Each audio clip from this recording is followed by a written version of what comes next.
Northwest Illinois is well known for its rich heritage, rolling hills, and abundant farmland. However, what is not apparent is its fascinating history. Casper Bluffs stands as a mysterious representation of several hundred years of woodland Indian culture. This historical site is home to 51 known burial mounds along with the renowned Thunderbird Effigy. Although the truth has been buried, the surface can lead us to several theories regarding the significance of the mounds, whether it be a cemetery, social center, or guideposts for navigation.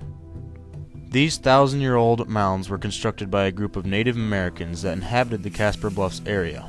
In the year 700 AD, the woodland Indians first began their travel to the Casper Bluffs. For the next 300 years, the culture of these natives dominated the northwestern region of Illinois. This mobile group adapted to the ever-changing seasons of the Midwest. Groups would come together to really rich areas along major rivers in the summer, because it's full of mussels and fish and game. And, they would build mounds, find marriage partners, exchange, live in these larger communities. Then as the fall came on, people start to break up into these family bands and, harvest nuts, dry meats, eventually end up in the interior in rock shelters and caves where they'd ride the winter out there. And they did this pattern for thousands of years. Around 900 AD, the woodland Indians began to rely on agricultural means for their source of food. A large part of their produce consisted of corn and squash. Agriculture allowed the woodland Indians to establish more permanent homes, which contributed to the congregation of many similar tribes. The woodland Indians were most likely the ancestors of the modern-day Algonquin tribe, whose language was derived from the woodland Indians. The woodland Indians believed in three realms: the underworld, the middle plane, and the upper realm. The world has several planes. We live on the middle plane, Middle Earth if you want to call it that. And that's where animals and plants and people, they're living on this middle plane. There's an underworld below that is dominated by, I guess its spiritual representation would be the underwater panther in many groups, and we see this on iconography and shell engravings. You see underwater panther effigy mounds. And you have an upper realm, a sky arch that's over the world, and that's the realm of thunderbirds. And then on this middle plane you have creatures like bears. There's a bear effigy mound in the county, which move between the planes. They go down and hibernate, they come back up. The role of people in these two realms are in conflict. Underwater panthers, underwater forces, and forces from above, thunderbirds, and the forces they control, weather, lightning, rain, are in constant conflict. But Native Americans didn't, and I'm not doing their complex beliefs justice here, they didn't see it as this kind of good-evil opposition, which a lot of times we do in our belief systems. It was just, they could be, depending on how you related with them, but they were just opposing forces. And the role of you as a person on this level was to do the right thing. 3 miles west of the Galena River and 8 miles away from Casper Bluffs is the bear effigy of the Keogh Land and Water Reserve, which signifies the middle plane. Together, this mound, the Galena River, and the Thunderhawk of the Casper Bluffs makes up all three aspects of the woodland Indians' religion, collectively showing the importance of this site. Around 1000 AD, the Thunderbird Effigy was completed at Casper Bluffs and is still observable today. Along with the Thunderbird Effigy Mound, conical and linear mounds are evident at Casper Bluffs. Linear and conical mounds were traditionally used to bury the dead of the woodland Indians, possibly along with the possessions of the deceased. The only prominent effigy mound present at this site is the Thunderbird Effigy. Animal effigies were thought to have been created for religious purposes. In this case, the effigy honors the Thunderbird of the upper realm. Another theory regarding the importance of the mounds is that it serves as a social gathering for the tribe leaders. An elliptical pit can be seen today as lasting evidence of this.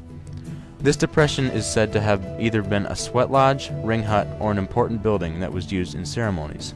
These mounds did not serve as a permanent residence for the woodland Indians. Instead, they would gather periodically for rituals and social activities. At this time, groups would come together to build the mounds to portray their common heritage.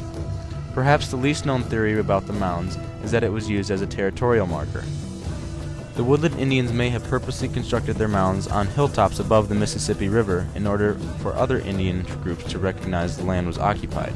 A final theory regarding the construction of the mounds is for navigational purposes. Experts believe that when other Indian groups saw the mounds, they knew the territory was occupied. The woodland Indians relied on rivers because of their plentiful resources.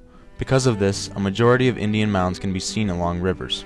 Examples of this can be observed at Gramercy Park in East Dubuque, located along the Mississippi River, Mill Creek Mounds outside of Elizabeth, along with the Dixon Mounds in the Fulton County. The Indians claimed a certain territory by placing their mounds in that location. The mounds constructed here were built from dirt hauled in baskets from the Mississippi. The woodland Indians used different techniques for each type of mound, but the process usually involved layering of different types of dirt and clay, which held a significance to the Indian group that laid them. Typically they would start by going down to the bare earth, so they would take off that topsoil just like we would if we were doing. Start with that mineral soil and then put in a layer of earth and then maybe a layer of shells or a layer of mud and continue until they're completed with the mound and shape it. Each mound has different layers of different material in it. This careful construction allowed the mounds to remain in the condition they are today. Although the mounds have withstood the test of time, they are in danger of being destroyed from erosion and harsh weather. These natural causes of mound degradation are out of our control, but there are other factors that can be controlled by our efforts. Considering that Casper Bluffs contains one of only 2 Thunderbird effigies in the state of Illinois, these mounds receive special treatment. It is prohibited to walk or drive on them. The care is provided by the Joe Davies Conservation Foundation. Real estate development and agriculture also threaten and often destroy the condition of the mounds. Through partnerships with local as well as national organizations such as Illinois Department of Natural Resources and Illinois State Archaeological Survey, the local Joe Davies Conservation Foundation has preserved several archaeological sites in the northwest corner of Illinois. Dave and Pat Casper are the current owners of this site and oversee the preservation of the ancient mounds. I think it was to identify, map, and protect. That was pretty much the preservation of the mounds, and then to educate the public so that they would value that, and then to have it protected by the JDCF and the Land and Water Preserve. So in that way, even though it's not, I suppose, protected historically, it's protected under those, under the JDCF and the Land and Water Preserve, so that no one can ever go and destroy them or, build condominiums or anything like that. So yeah, the land is protected that they're on, so nothing should perceivably happen to them. They should be there. They've been there over 1,000 years now, 1,000, 1,200 years. So if nothing, and then there was cattle running on them, and so now there's none of that. So they should be more preserved now than they ever were. There are many speculations regarding the purpose of the mounds at Casper Bluffs. Burial, social, and guidepost reasons are among the most popular theories. The fact that these mounds were constructed near a river suggests that the site may have been used as a navigational guidepost. Although the woodland Indians are no longer inhabiting the site, they left behind evidence of their culture and heritage. This can be seen in the elliptical pit at Casper Bluffs, which points to the gatherings and social significance the site held for these people. The 52 surviving mounds stand as a reminder that these Native Americans once passed through the area to bury their dead. Future archaeologists may one day discover the true significance behind the mounds, but as for now, the truth is unknown. Thanks to outstanding citizens like Dave and Pat Casper, Jeff Horn, Phil Milhouse, and other contributors, the mounds will continue to endure and educate for generations to come.